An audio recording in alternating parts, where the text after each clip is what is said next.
What is going on, everybody? Tyson here with Garage Life, and as you can see, what do we have here?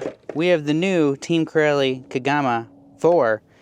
We're going to give this guy its first run, first little shakedown, see what we think of it. First impressions, looking at it though, it reminds me of a Skeeter. It just seems a lot like a Skeeter. They say it's built off the Synchro 4 platform, but I'm not exactly sure what they mean by that. I never had a Skeeter, but just looking online, it reminds me more of a Skeeter than it does of a Synchro 4. So, not 100% sure on that, but everything looks nice and big and beefy. You got a wheelie bar on this thing, so it looks like we are going to be able to have some fun with this. It does have the integrated wing mount and plastic shock towers. Maybe that's some of the inspiration they took there from the Synchro, but you got your center tower here to protect the body from squishing down. You got your GNSS mount right here, and then I did change my plugs already. We will put the Garage Life RC battery tray in here. I just didn't have time to do it at this point. Everything else is ready to run. I bound it up with my radio because I'm going to do that anyway. I don't really stick with stock radios. So we got that here, but here you can take a look at what it looks like right out of the box. I got the red one, and we just got it in the mail. So we very quickly made some changes as far as putting our radio in it and our battery connector, and we're going to take this guy out for its first little run and shakedown before it gets too winter weathery here in South Dakota. We actually have a somewhat decent day today, so I would like to get out and give this guy a little bit of a run and just see how maybe it's a little bit different than the Kagama 6S. We'll see. There you go. You can hear it. We're on 4S. We got a wheelie bar. We got it. Let's go break it.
Uh-oh. Does that tell us how good the battery system is? Let's find out. Uh-oh.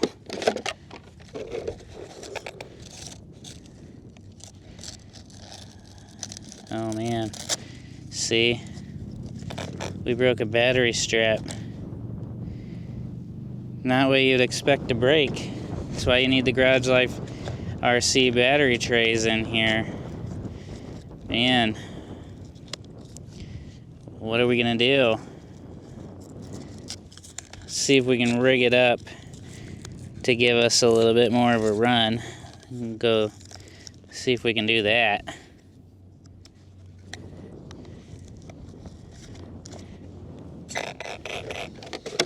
Now we know we need our battery system on there.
Alright everybody, we're back.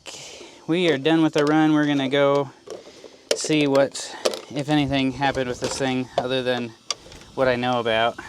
So, I'm trying to figure out how to sum this thing up and what my first impressions are. And I think if I had one thing to define this truck, I would say a tank or a dump truck. Maybe one of those two words. And that can be good and that can be bad. So let's start with the good. I feel like it's pretty bulletproof other than this battery strap. But that thing, I mean, you saw some of the landings that I took. This thing is can take a beating, and I don't have any doubt in my mind it's going to take a beating. I don't see anything broken when looking over this. I think this thing, again, imagine a dump truck or a tank. Yeah, you don't really see much happening with it like that as far as like breakage. You just think strong, tough, thick, bulletproof type of design. And I feel like we really have that with this rig here. With that comes the negative side of being a dump truck or a tank, and with that is it handles kind of like a dump truck and a tank. I don't feel like it's very agile. Definitely doesn't handle like the Synchro at all. It doesn't even handle like the Kagama 6S. It's a lot bulkier, thick, and a lot of that we may be able to tune some of that out. I think honestly the biggest problem right out of the package, these tires do not really balloon, and they're they're hard rubber. So I wouldn't say, again, extremely hard. I wouldn't say that maybe, but they're pretty hard. So as you can see, when we were driving around on the pavement, there wasn't a lot of grip. We were doing a lot of cookies, and you could see that in the dirt too. There wasn't a ton of grip in the dirt. We were kind of sliding sideways. There was no ballooning. You couldn't do a backflip. I couldn't get a wheelie. So I think that has a lot to do with the tires. We're going to swap out the tires and try again. I think these might just not be the right tires to make this truck outstanding, but I do see the potential in it. I really thought it was fun. It felt slightly underwhelming, but that's just the first impression right out of the box. I think we can make this thing a really solid tank that's really fun to drive with just a few adjustments, which in my mind will be the tires. But again, bulletproof. If you're looking for a hardcore basher, that's going to take a lot of punishment. I think this is right up the alley of where you want to be. Myself, I like bashing things. I didn't break some of the normal stuff that I break, like a control arm or upper control arm. Those all seem to be taken care of them in place. I got a lot of dings and scratches on the chassis from landing weird, trying to get that backflip that I couldn't ever get around, and then just curb bashing, things like that. So overall, had a lot of fun. I did have this one breakage right here where we broke a battery strap, but no sweat. We got our own battery tray system with unbreakable straps. So we'll get those put on. Didn't even get to try out the wheelie bar because I couldn't get it to wheelie. And again, I think a little bit of tuning, maybe some differential tuning. I'm not sure, but I feel for my style of driving, it's more the tires than anything. So we're going to swap out the tires and give this guy another chance out here. I think it'll be a blast. I'm super excited. So thanks for checking this video out. If you haven't subscribed to the channel yet, please do. Don't forget to give this video a thumbs up. Turn on the notifications for all new content. Go ahead and shop down below if you'd like. Thank you for supporting us. You guys are the best people that I could ever thank for watching the channel. So until we talk to you guys again soon, peace.